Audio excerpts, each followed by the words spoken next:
आपकी पीड़ा और मेरी पीड़ा में कोई भेद नहीं। जल्द ही श्री कालहस्ती में को रोशनी प्रदान करेगा। आप अपने ध्यान में किस भक्त को देख रहे हैं? ये देवी माँ की दृष्टि है। ये नींबू जिस किसी पर भी गिरेगा वही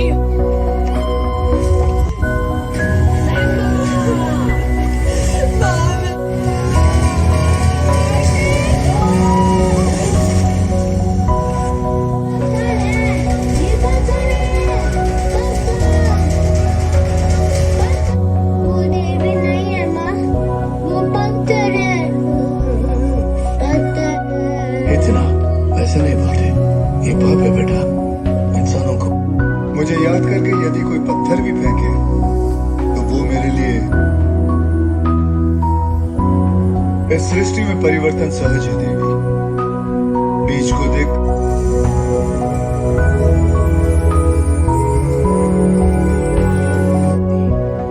किंतु ये मनुष्य हर बच्चे की रक्षा करेगा, ये मेरा वचन है।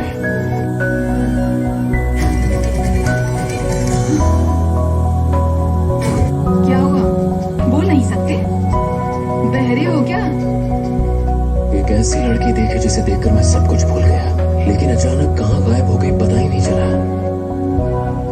भूत थी क्या? ऐसी भूत के लिए तो मैं इस गांव की रानी जी के बुलावे पर यहाँ पे आए हैं। गुरुजी,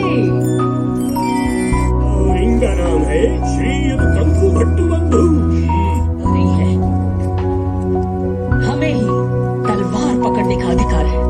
तुम शासन करने के गुण सिखाइए, इसे इस कबीले की सबसे महारानी बनाइए। मुझ मेरी बेटी को भी इस कबीले की महारानी बनाने का दायित्व आपका। मुझे माँ की बातों को भूल जाइए।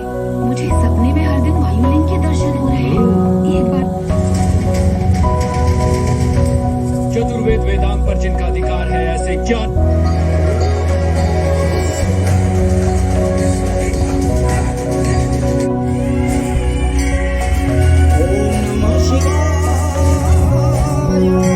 जगत धुरंधर, मैं आपके प्राण लिंग स्वरूप को प्रणाम करता हूँ।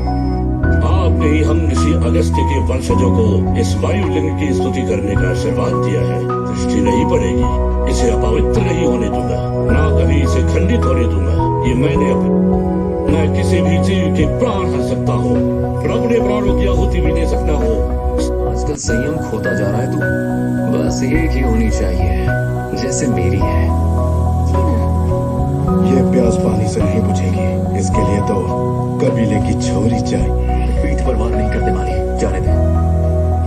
कौन है लोग थे ना कबीले में आज से पहले? 50 साल पहले अगर हमें वायुलिंग ले जाने दिया होता। भयभीत नहीं होना है हमें। विष्णु के अवतार वराह ने समुद्र में से देख लेंगे उन्हें। तीर चलाना बातें बनाने जैसा आसान नहीं है। लगता है पत्थर के सामने कद्दू फोड़ने और नींबू फेंकने से युद्ध जीते जाते हैं, तो अस्त्र शस्त्र किस एक एक में 100 शेरों को दबोचने का साहस है। तुम सब बस एक बार युद्ध के लिए हाँ कह दो। जिन प्रथाओं पर मेरा विश्वास नहीं, वो नहीं करूंगा। दूसरों की प्रसन्नता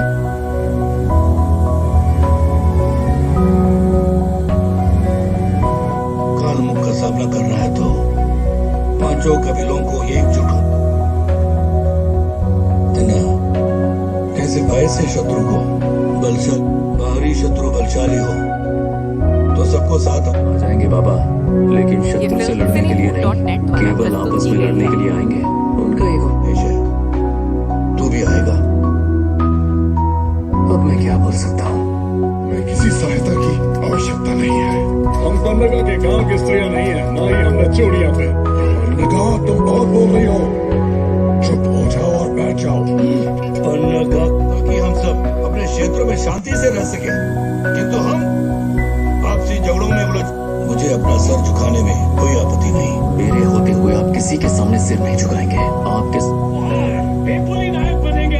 बेपुली की गला उठाने के लिए 3 आदमी चाहिए, ऐसा ताकतवर। कबीलों में से 3 कबीले के लोगों ने थिन्नाडु को अपना नायक चुनने का निर्णय लिया है। अब से थिन्नाडु वो नायक बन गया है। बाबा बन तो गया है। मेरे भाई को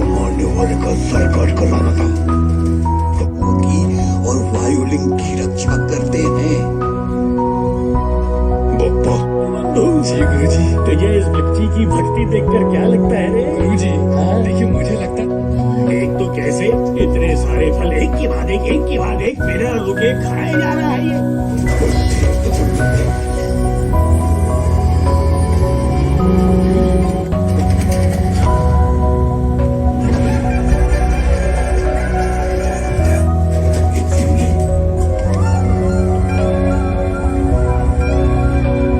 एक बार मैं हाथी को चित कर सकता हूँ, लेकिन तुम्हें देखने के बाद नहीं चित।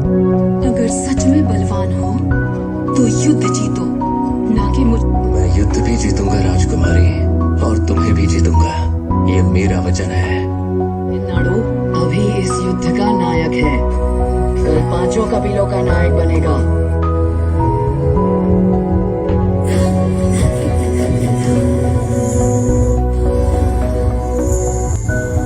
उस पल पर ओह, इतने बलवान बनते हो और परेशान ऐसे हो रहे हो जैसे आंखें चली गई। पापा कहते हैं कि मेरी आंखें माँ को तो अधिक दिनों तक नहीं देख पाया, किंतु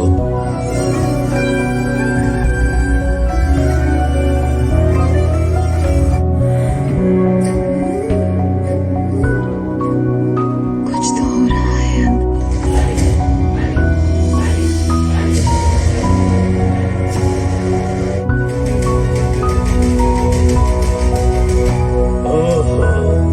भगवान, मैंने वचन दिया है, तुम्हारे ब्याह के निर्णय का मुझे अधिकार नहीं। मैंने थिन्नाडु को अपना मान लिया है और उसी से ब्याह। युद्ध बातों से नहीं भुजाओं से जीता जाता है। देखता हूँ तेरी भुजाओं में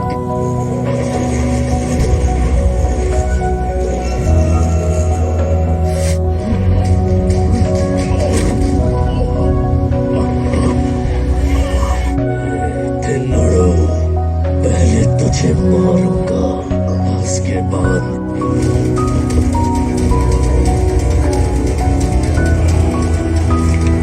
मिलकर लड़ने की बात की थी और इसके प्राण ले रहा है। अब हम तुम्हारा साथ बिल्कुल नहीं देंगे। ने बड़ों का अनादर किया, सदियों पुरानी परंपरा का अपमान किया, उसे यार में शत्रुता पैदा की, हमारी एकता को नष्ट करने वाले तिन्नाडु को। आप मेरे साथ ऐसा कैसे कर सकते हैं? जो कुछ भी हुआ वो क्यों हुआ वो आपने भी तो देखा। मैंने निर्णय कर लिया है, तेरे लिए इस कबीले में कोई स्थान नहीं। चलो। हृदय से बड़ा कोई न्यायाधीश नहीं होता, वो सब शुद्ध हो पाता है। थिन्नाडु भी अब आत्मशुद्धि के अंतिम चरण में पहुंच गया। सारे जगत को जन्म देने वाली जगत जननी जानकर इसके हाथों का कौशल, बाहों का बल, मन का संकल्प और आत्मा का सत्य देखकर भी जान नहीं सकता। मुझसे भी निपुण कोई धनुर्धर है ये जानकर वनवासी बालक का अंगूठा कटवाने वाला तेरा। मात्र मेरा ही नहीं वरन मेरे गुरु का भी उपहास कर रहे हो। अपना सामर्थ्य दिखाने के लिए मेरा एक रात का इतना साहस कि धनुर्धारी अर्जुन के समक्ष खड़ा है, असंभव। कौन है ये? उन्हें कैंसर नाम की खतरनाक बीमारी हो गई है। हमारे घर में कमाने वाले वो अकेले हैं। आपका ही अनुग्रह प्राप्त करने के लिए तप कर रहा था, तो फिर ये परीक्षा। शक्तिशाली पाशुपतास्त्र देने से पहले तुम्हारी योग्यता को परखना अति आवश्यक। हे ईश्वर, कैवल्य रूप, करुणा के सागर। इस जन्म में तुम्हारे कर्तव्य अविशेष हैं जो तुम्हें पूरे भक्ति भाव के साथ पूरे मन से शिव कहकर एक बार पुकारना। मैं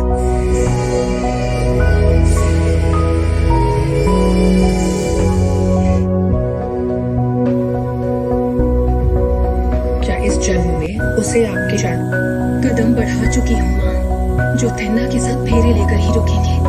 यही अंतिम दिन है।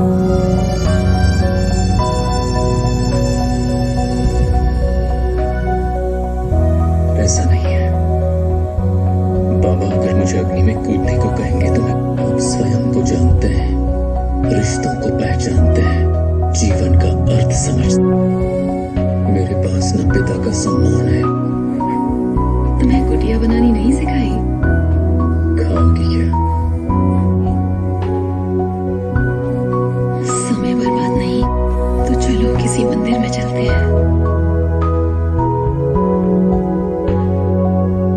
ये मेरी माँ की समाधि है और इससे बड़ा मंदिर मेरे लिए और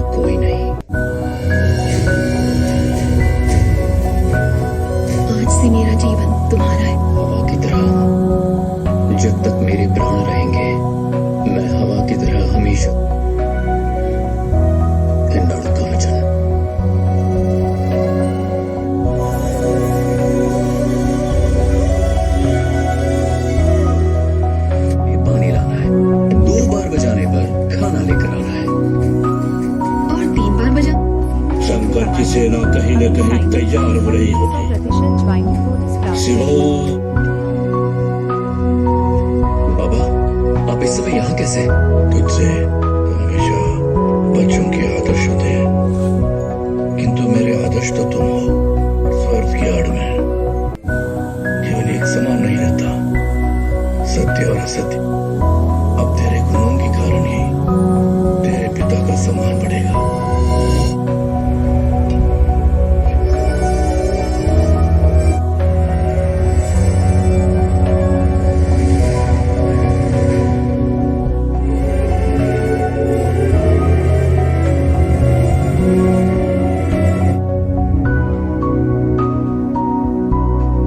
बाबा की अंतिम क्रिया तब तक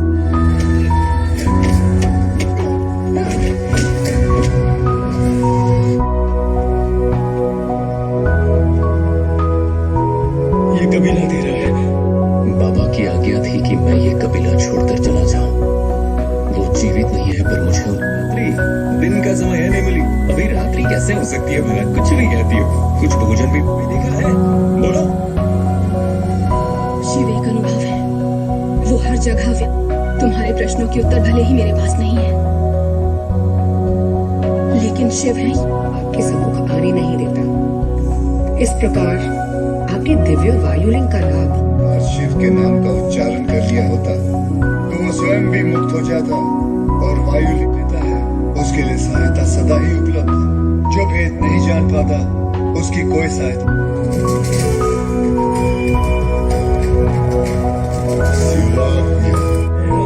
तभी शांत होगा जब उसका आनंद लूंगा। नहीं, ये पाप है, पाप।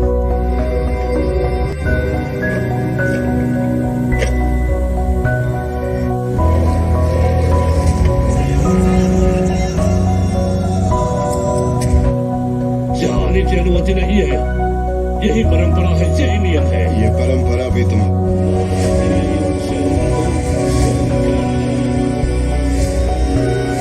को भी भोजन कराना चाहिए। शिव को भी स्वयं अन्नपूर्णा देवी भोजन देती है।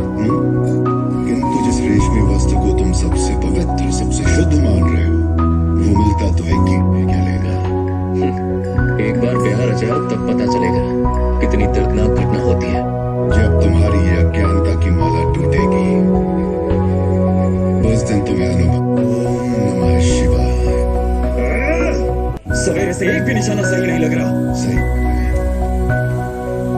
ना मैंने कुछ किया, ना ये मेरा भगवान है।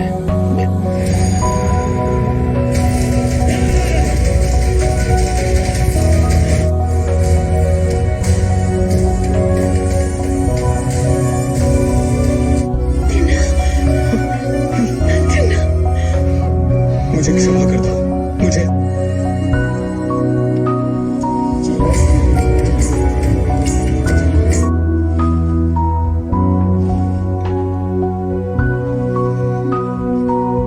तुमसे दूर नहीं जाऊंगा, ये मेरा वचन है। खुल गई है आंखें अब मेरी, शिव महादेवा जान कभी न छूटे यूं हाथ थाम लो मेरा।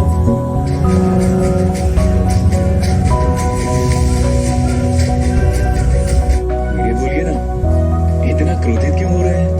अभी तक शिवजी अच्छे से भोजन कर रहे थे। संभद्रगण निद्रा अवस्था में रहते हो। उस दिन एक धूर्त आया और आज एक पापी आ गया। वर्षों तुम समझते क्यों नहीं हो? बस थोड़ा सा ही तो। जिस भूमि में हम चलते हैं, जो वायु श्वास में है, जो जल पीते हैं, जिस आकाश के नीचे है, जिस अग्नि से गर्मी मिलती। चुप रहो। पिताजी, इससे बात करने का कोई अर्थ नहीं। चुप रहो।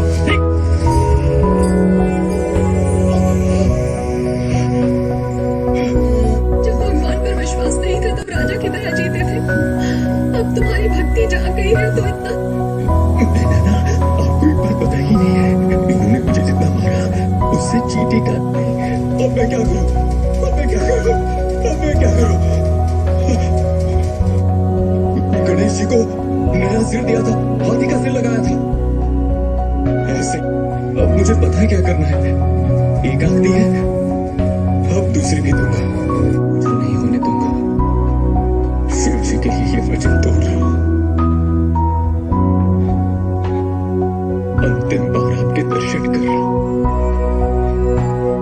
मुझे आग कहाँ पर लगानी है वो मुझे समझ में नहीं आएगा ना। संसार में इतना